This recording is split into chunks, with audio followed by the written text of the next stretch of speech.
and 1,000 and emphatically no, I do not want James Harden. So let's move on to your Philadelphia. Please take him off our hands. The Philadelphia 76ers. Hawk, it's going to be interesting to get your thoughts because I don't really know exactly where you stand with Philly. I can kind of get your vibe for it. So I think you're more of an objective Philadelphia 76ers fan. You understand where you guys are in the pecking order. But I'm going to ask you straight up. Do you believe Joel Embiid will be next to request a trade? That question hurts my soul. So I'll say this. I am an objective Philly fan. When someone asks me a question about Philly, I know how to be objective. If you ask me what's in my heart, every single year I tell people we can at least make it out the second round.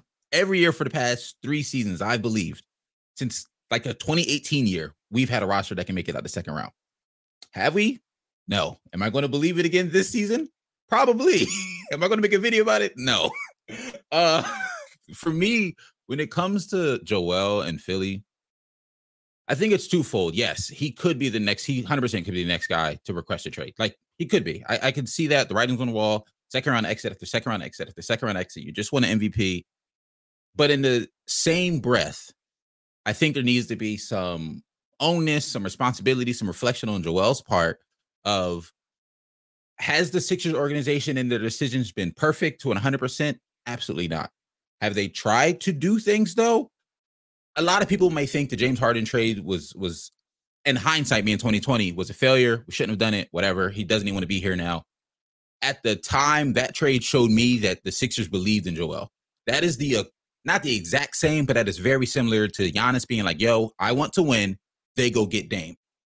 Joel's like, I want to win. They go get James Harden. Now, James Harden was coming off an injury. Like I said, some people might not love the trade, but considering what the other options were out there at the time, Dame wasn't fully even available. Like, people were saying, well, go trade for Dame. What the situation we were in, they tried to put a team around him that could win. Now they've, to varying levels of success. We've had Jimmy. Now we have Tobias. We had JJ. The team is trying. I would say 100% yes, he wants the next trade if the team wasn't doing anything, if we were a stagnant organization not doing anything. They're trying to do stuff. It's not working. So I can see him wanting a trade. But even if he does, I don't think it would be to the standpoint of it was 100% the organization. They just failed to put a team around me. That's not the vibe that's not just the truth that happened here. They tried to put a team around him. Joel's either been injured come playoff time, or stomach sickness come playoff time, and some things are freak accidents. Pascal Siakam does a spin move 2 seasons ago and it breaks his face and he misses the first couple of games of that Miami Heat series. Like, some things have been freak accidents. But that Atlanta Hawks series, when he and Ben were trash, that nothing freak accident happened there. You just played bad in the playoffs. So yeah, some of it is freak accidents and some of it's injuries. So you got to just be able to stay healthy. And then you also just have to elevate your game. And I get it. Not every player elevates their game in the playoffs. It's plenty of players who don't elevate their game. But if Joel wants to be considered, he just won an MVP. If he wants to be considered one of the greats in the league, the greats elevate their game in the playoffs, and he hasn't done that yet. 100%. 100%. Speaking of guys who don't elevate in the playoffs, I mean, I don't know about you, but I truly do believe James Harden's the worst playoff performer in NBA history. And I really don't even think it's close, if I'm going to be honest with you. I really don't think it's close. I'm not mad at that. I have the stats to literally back it up of how bad he has been. Listen, it's bad. It's really bad. But Joel Embiid, he's got 2 years left with a player option in 2026, 2027 at $59 million. And he'll be aged 32 years old. Yeah. It would obviously be just leaving it so fast. Well, I mean, yeah, he took a year and a half off at his rookie season really there, and then he finally was able to get, and then even his early seasons when he was playing, it wasn't consistently, it wasn't a lot. Yeah. And I'm pretty sure he started playing basketball late too, as well, right? He was 16. I think he was 16 when he started playing basketball. Yeah, he didn't get into it. Very interesting. I don't know. Are you an MMA fan by chance? Not much. No. Okay. Is there someone with a similar story? Well, Francis Ngannou, who's from Africa, was able to escape Africa because he worked in the sand mines and he was able to go to France. Didn't start MMA or boxing until his I think maybe 18, 19 years old as well, and he became the UFC World Heavyweight Champion. And he's fighting Tyson Fury next month in a boxing match. So now he's getting paid big. So it's just interesting how those things work out. But this is so how do I want to work this first? This is what I'll say. Let's work the him staying in Philly option first. This is what I kind of went through the teams in the NBA, Hawk, and possible teammates to pair with a Philadelphia 76ers. And I kind of like picked people that could possibly be on their way out. There's been kind of rumors and reports, and people that would actually like kind of help and make a difference for them, right? So first name would be Trae Young. 2 years with an option. I know. Listen, listen, he is literally, and this is not hyperbole, he's the worst defensive player in He is. That's what I was like. Now. It's not even close, dude. It's not even close. But he is a star in this league. He can put up points. He can facilitate at a high level. And that's why I say Trae Young is there. Zach LaVine, a guy we talked about from Miami Heat, 2 years with an option as well. He's a 25 point per game scorer. He can defend, not in a high level, but he's a solid defender. He's nothing, not Drew Holiday or nothing like that, but he's good. This is a young guy, right? That I'm very high on. I have very much belief that this guy can be a superstar one day and actually will be a superstar one day. LaMelo Ball. He's a free agent this year. Yeah, I think it's restricted free agent because of his rookie contract, but he's up for the max, his rookie max. That's an interesting name. I know he's really young. Does he match the timeline of Embiid? Not necessarily, but we have seen in the past players can elevate their game at a younger level when playing with another elite player, and maybe that could be the case for an Embiid and a LaMelo. That's all I'm saying. And LaMelo's not staying in Charlotte long term. People let's not. He's leaving. No, he's not. Like almost immediately when he's able to. Yeah. He wants a big city. He wants a big city. Yeah, he wants to go, and that's why I mentioned Philly, because Philly's. It should be mentioned as a big city. It is. It's the sports people. They at the very least, it's like a B tier big city. Yeah, at the very least, I get that. But their fans are A+ tier. Like that, it elevates them. Oh yeah. And then finally, a guy with 1 year left on his contract, who I think there was a report a couple weeks or a month ago that he's not going to be resigning, is Brandon Ingram. Those are the names I came up with of possible teammates for an Embiid. Everybody else, Donovan Mitchell's not coming. I'm sorry, he's not coming to Miami either. He's going to New York. It's kind of laid out and simple. So that's kind of where I'm at with. Those are the guys, the options that you can make right now, impacts right now that are kind of willing to leave and could be moved. I don't know if any of those really go like Hawks, like, let's do it now. But yeah, that's what I came up with for you. So those all make sense. They really do. None of those guys move a needle for us in my mind. Yeah. The biggest needle mover for, I like the idea of either Trae Young or LaMelo Ball, just because if James Harden's not there, we have to fill that point guard position. 100%. Defensively, neither of them are good, but neither was James. So we're not going to be missing much on the defensive side of the ball. LaMelo's better than both of them, though. He's not LaMelo's better than both of them. I'll give you that. Yeah, because he's got 6'7". I think he's still filling into his man body, and he's got quick hands. He can at least get the hands in there and get the steals. I think the biggest question I have for the Sixers is what did they do with Tobias Harris's money when he's gone? That's the biggest question for me, and that's why I think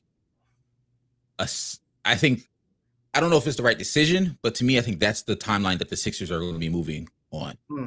Not to call this year a waste or a wash, but unless they make a move to go get one of those guys, unless they make a splash with this James Harden trade, the next opportunity for them to do something would be to try to sign somebody when they have some money when Tobias is a free agent next summer. But that also means another year of waiting. And then that means another year of now Joel's like, well, what are we doing? I'm out. Yeah. So and another all those names make sense to me. Another year on that body. If I had to pick out of the names you missed, it would either be Trae or LaMelo, just because with the team that we have constructed, as much as I love Maxey, he hasn't shown me enough playmaking that if Maxey's looked at or whoever is looked at as our primary playmaker, the ball's going to get real stagnant and the ball movement's not really going to be there. We need to have somebody who's going to be able to push the ball around. Call me crazy, and I know I'm probably the only Sixers fan who believes in this, and I get it. His playoff failings are apparent.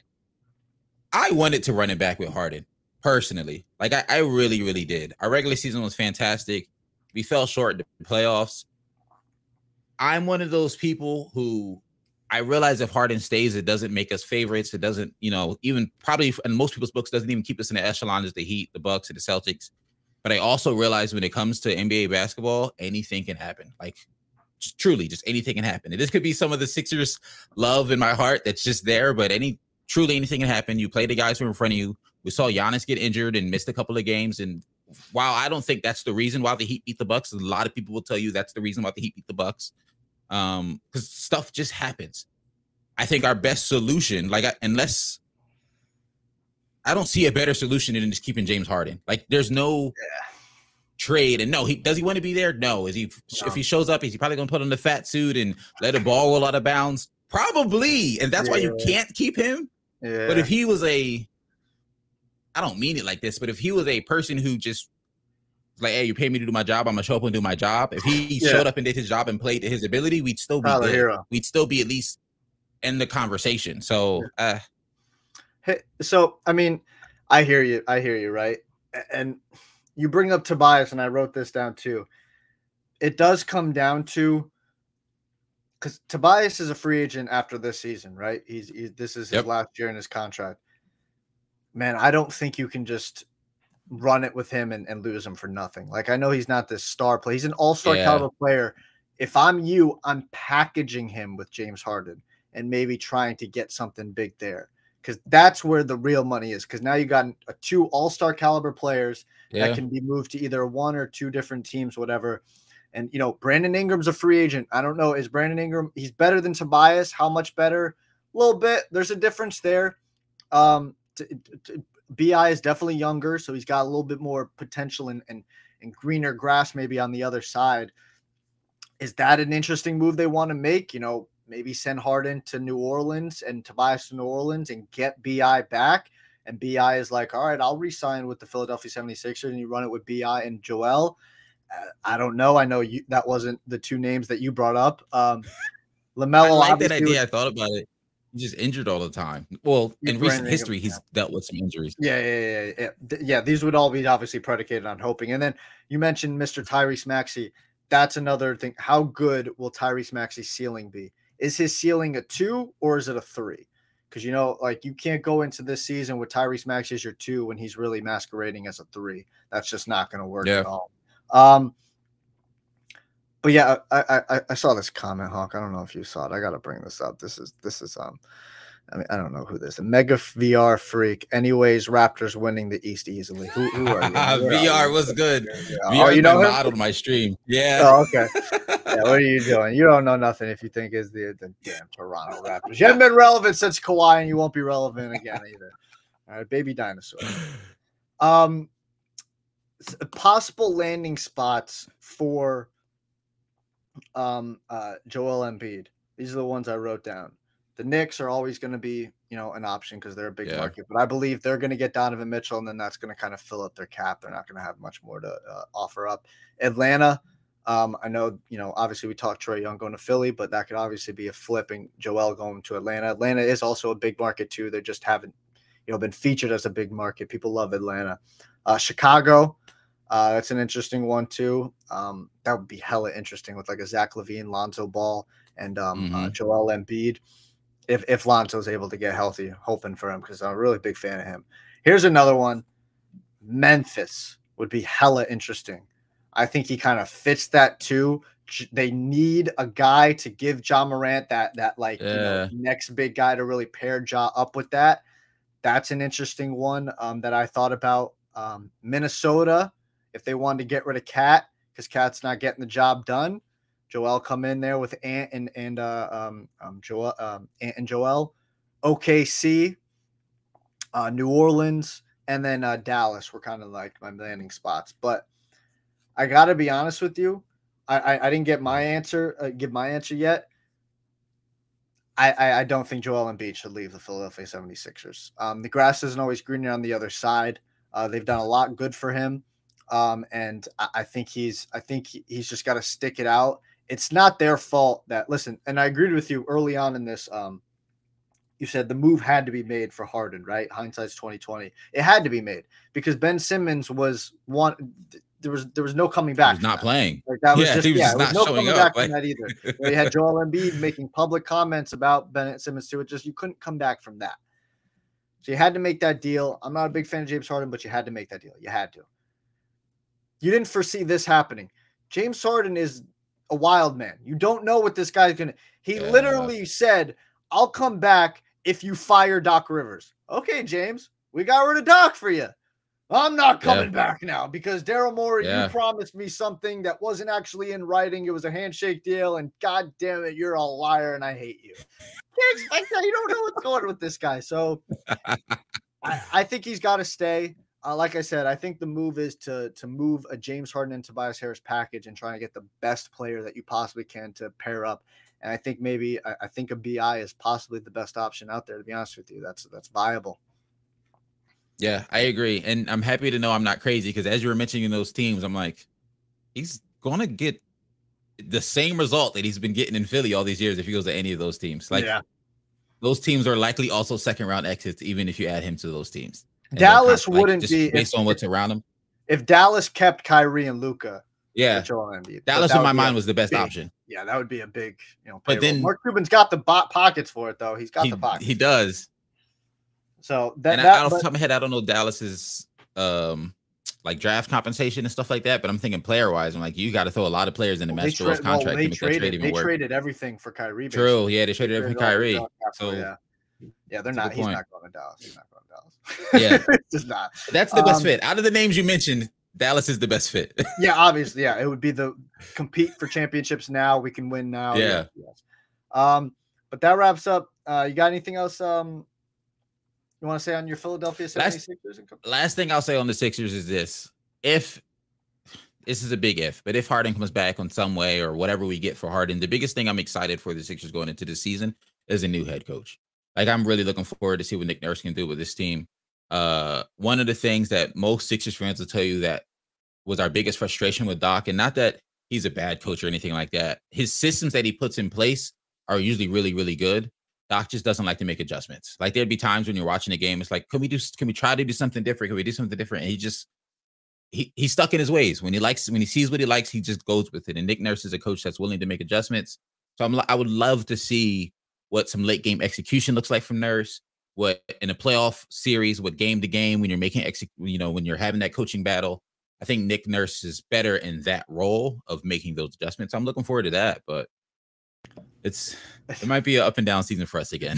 It's going to be a roll call. I do got to say quickly on Nick Nurse. I do love Nick. I think he's an upgrade. I'm not a hater on Doc. Doc, I believe, is he's a top 10, top 15 head coach. He's, in 9 to 13 all time. I'm talking like this guy is in there. He's got the wins. He's got a championship. He obviously is, on the lower end that for a reason because he's got all those playoff shortcomings, but he's still a very, very good head coach in this league. But Nick Nurse is better. I'm forgetting exactly where I rank my top head coaches, but he's up there in the same vein of like, I know Spo and Ty Lue kind of and Pop are kind of my top 3. Those are my top 3 guys. But Nick Nurse is in that 4, 5, 6 range. Like Nick Nurse is that dude. He's able to get the best out of not very much.